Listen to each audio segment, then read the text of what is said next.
سلام سلام البنات، كي راكم؟ ان شاء الله تكونوا بخير ويلقاكم الفيديو هذا بالف خير. اليوم جبت لكم كغاتا بنينه بزاف تاع شوفلور. غادي نتحدى اي وحده منكم ديرها وغادي يعرفوها بلي هذه كغاتا تاع شوفلور سهله بزاف وبنينه. وزيد غادي تشوفوا حتى المقادير بتكون اقتصاديه وماشي حاجه كبيره. نروحوا نبداو بالشوفلور. انا عندي راس صغير رحت درته يغلي في الماء. هنا قبل ما نديره يغلي في الماء درت له شويه تاع الخل وشويه تاع الماء، خليتهم بجهات ل5 دقائق باش كاع الا كانت فيه هذوك الحشرات ولا حاجه ولا البكتيريا هذوك يموتوا.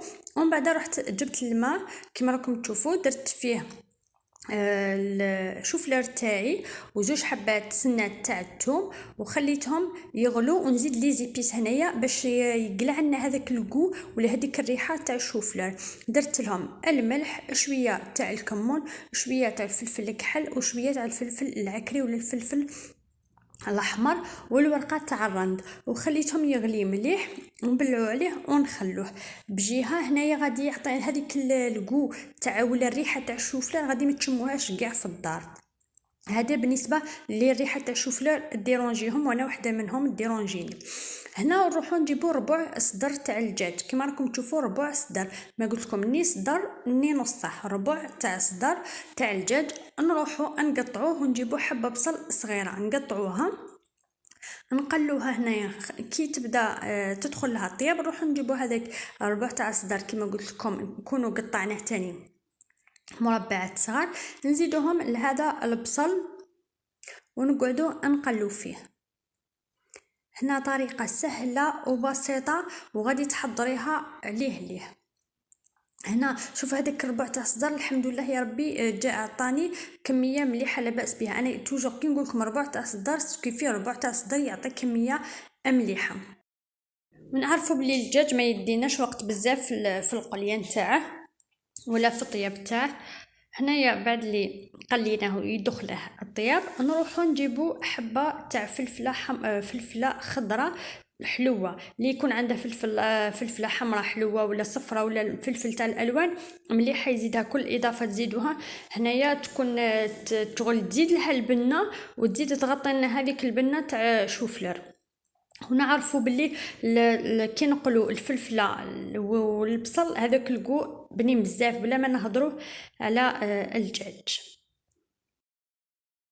نروحوا نبداو في لي زيبيس تاعنا. قلت لكم لي زيبيس كيما اللي درناهم في الشوفلور، درنا شويه تاع الملح، شويه تاع الكمون وشويه تاع فلفل الكحل وشويه تاع الفلفل الاحمر، ونقلوهم مليح هذوك لي زيبيس تاعنا باش ما يعطوناش المروريه وما يقعدوناش في بلاصه. هنا نقلوهم مليح مع هذوك باش هاد الدجاج والبصل يتنكه لنا بهذاك لي زيبيس. ومن بعد لي تقلاو نروحو نجيبو حبه طوماطيش ونكونوا رابيناها نزيدوها لهذاك الخليط تاعنا.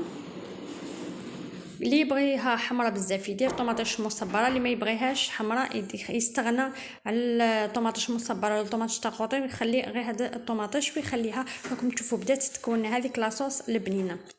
هنا وين طابت لنا نقلعوها نوخروها بجيه ونكونوا قلينا البطاطا تاني مربعات ونبداو في التحضير.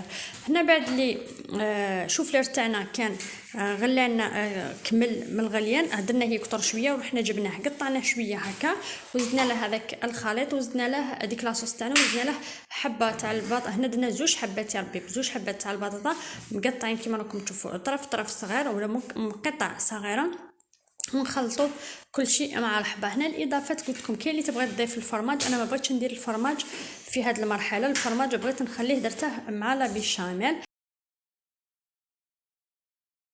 هنا نخلطوا مليح المكونات كاع هادو ونروحوا نجيبوا البلا اللي يدخل في الفور وندهنوه بشويه تاع الزيت ونكونوا شعلنا الكوشه من قبل خير باش تحملنا.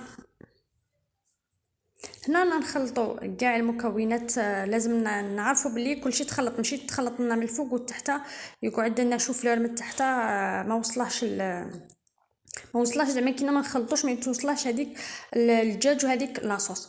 بعد اللي كملنا وتحققنا بلي صاي راهم كلشي نساجم مع بعضها، نروح نديرو في هذاك البلا ونسقموه مليح. وقلت لكم كنا نديرو لنا لا بيشاميل الحليب والفرينه مع مغرف تاع دهان وشويه فرماج. انا الفرماج قلت لكم شي غادي نديره من الفوق، غادي نديره في لا بيشاميل برك باش تقعد شويه اقتصاديه، ما تكونش مكلفه.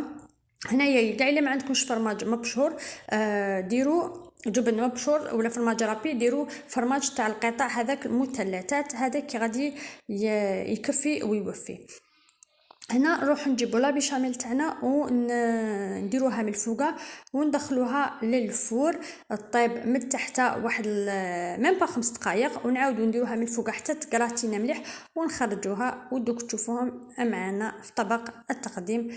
وننصحكم بهذا الكراتان سورتو اللي ما يبغوش الشوفلور، لخاطرش امبوسيبل قلت لكم غادي يعرفوا بلي في هذه فيها الشوفلور.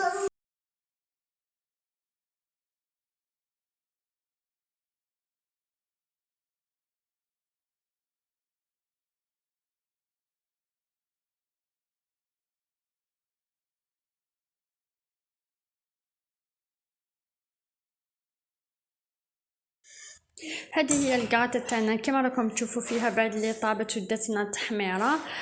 شوفوا كي جاتنا من الداخل شابه بزاف وبنينه. نتمنى منكم تجربوها. سلام الى فيديو اخر ان شاء الله.